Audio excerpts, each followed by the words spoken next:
enemies cloaked as friends in disguise, the truth obscured behind silver lies.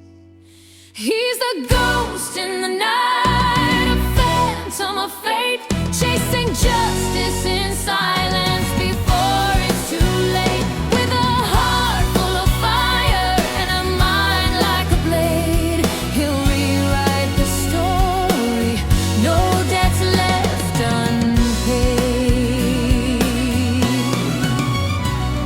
From city to city he weaves his tale, crafting new lives while they plot his fail. A soldier of fortune with vengeance in sight, dismantling the system, igniting the fight.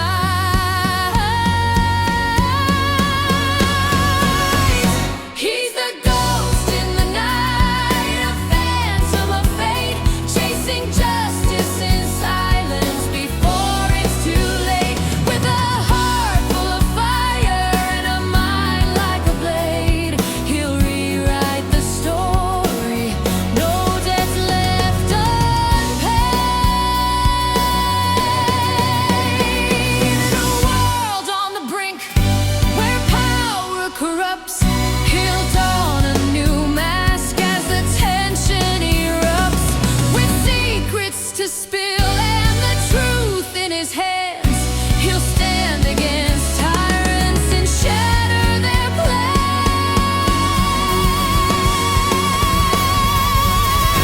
He's the ghost in the night, a phantom of fate, chasing justice in silence before it's too late. With a heart full of fire and a mind like a blade, he'll rewrite the story, no debts left unpaid.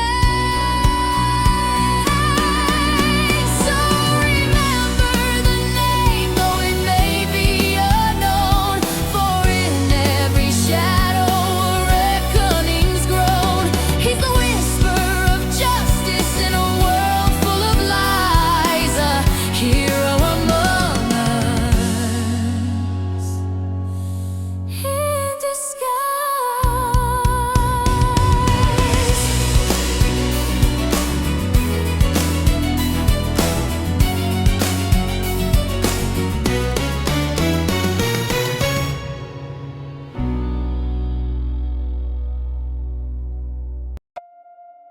Well, let's take a pause here to address a situation involving family matters. So my Uncle Charles wants to take Trump's side and stand for democracy.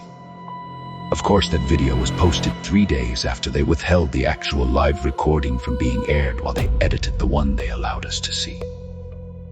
So excuse me, Uncle, while I pull the carpet out from under his feet. Just hold on, it'll be a bumpy ride. Going into the tales of Arthur and researching the timeline and historical footprints of the tale. This will be a bit of a spoiler alert for those who wait to find out what happens to Arthur ahead in my tales. Though Arthur and all his friends seem to have been written off as fictional characters, there is one who was not Morgan Le Fay, typically referred to as Morgan of Cornwall.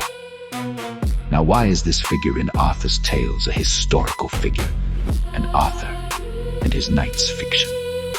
It has to do with his father, Uther Pendragon, whose castle's foundations are still there, and a tourist attraction and archaeological site known as Pendragon Castle.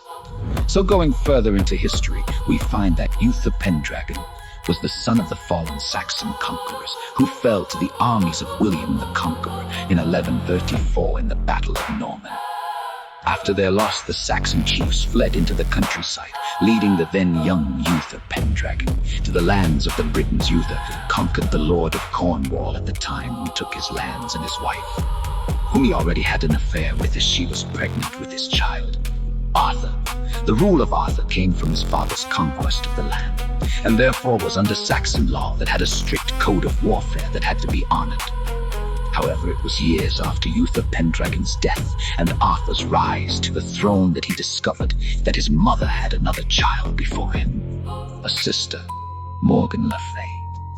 His sister, who was Morgan of Cornwall, that she took back from Arthur after she had him killed by his son, Mordred, who was raised to hate his father, Arthur. You see, when he first met Morgan Le Fay was in battle against an invading army. She claimed her lineage to Arthur to be spared death and taken prisoner, then told Arthur that she had lied because she was afraid to die, and then offered herself to Arthur for mercy. With it being the early 11th century, he did what most would and did back then. He had no love interest at the time, but when she began to act obsessively over his seed when they were done, he questioned it. And when she knew there were others there to hear, she revealed that she lied. She really was his sister, and now she carried the seed of his kingdom's destruction. So he exiled her from his kingdom. Years later, her plan succeeded, and so in the end, she took back her father's kingdom of Cornwall, and the rest was history.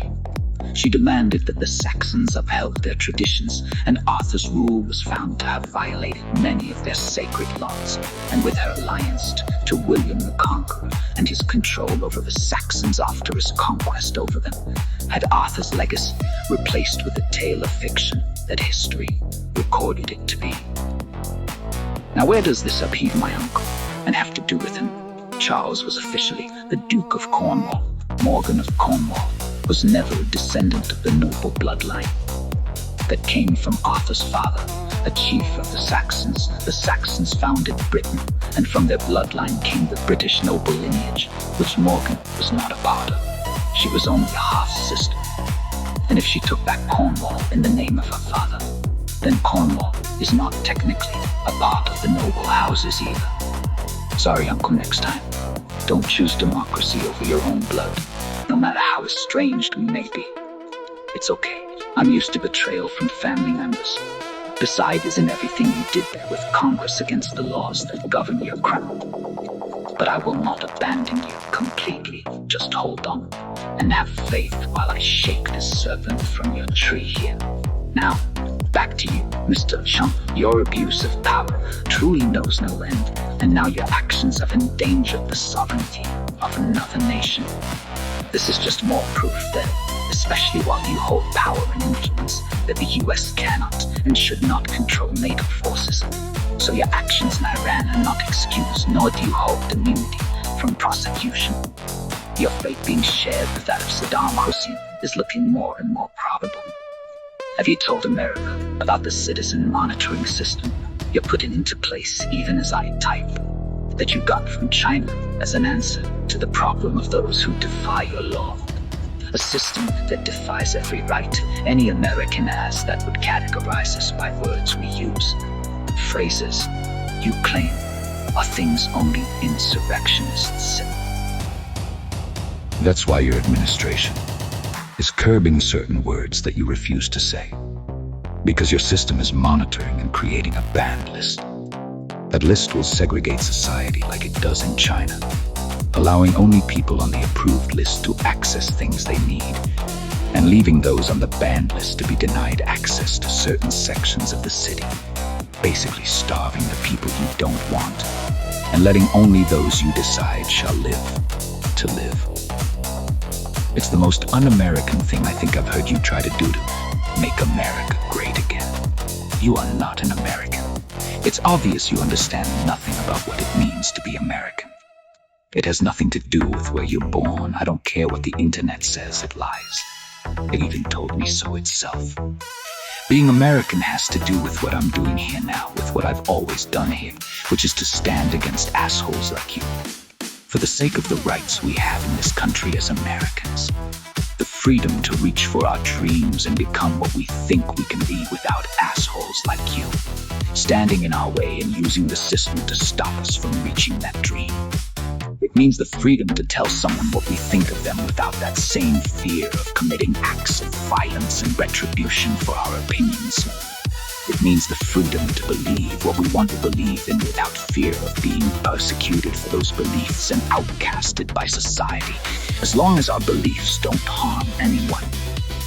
When those things are threatened by people like you, it's our right, our duty to the Constitution that we are obligated to, that expects us to rise up against such threats until that threat is the very government themselves. then we are not obligated to that Constitution or to follow its laws any longer. So your laws, your executive orders don't apply to us any longer. Abd, I've come to offer a new strategy to this cause. We once worked towards defunding law enforcement and it worked. Now let's grind a halt to the system wheels of war by defunding the military. Now hold on, before you all get in an uproar. Hear me out. I'm not saying the soldiers pay checks, not at all.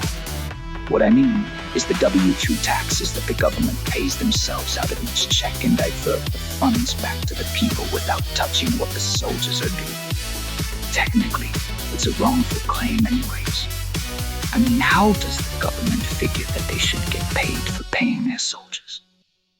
This has been a public service announcement from your local intelligence operative.